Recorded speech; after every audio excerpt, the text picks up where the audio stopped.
Thank you, Mr Temporary Speaker. And I rise today as the New South Wales representative of the Steering Committee for Commonwealth Women Parliamentarians to contribute to this debate. And I do so with a very happy heart to report that this Parliament has seen an increase in our numbers of women in this election to an all-time high of 30.1% of our Parliament. But I also want to reflect really on the meaning of International Women's Day. And a lot of people talk about the purple ribbons that we are all wearing today, and I just want to give some context of that to the House. So the colours of International Women's Day are, of course, the colours of the suffragettes, who were the women who were the activists to get universal suffrage for women. And I say universal suffrage for women because in our country we have to remember that not all women could vote in those early days. It was not until 1967 that Aboriginal women and indeed men were given the vote, so it was not full universal suffrage at that time.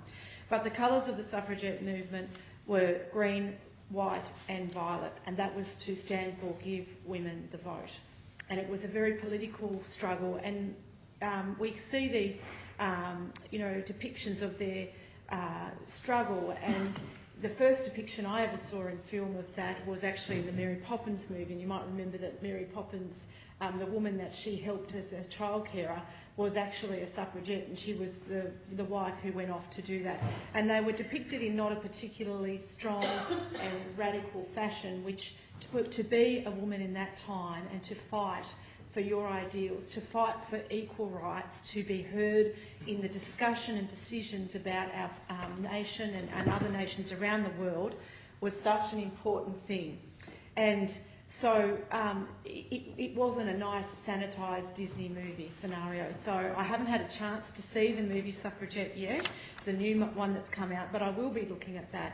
But I really want to place on the record here today the thanks of every woman in this place for those women who have gone before us in this place here, the women who have been trailblazers, who have held positions such as the current Speaker of this Parliament, such as the former Premier of New South Wales, Christina Keneally, the former President of the Upper House, the Honourable Meredith Bergman, MLC, and to really pay homage to the efforts they have made to achieve better things for women in all our lives.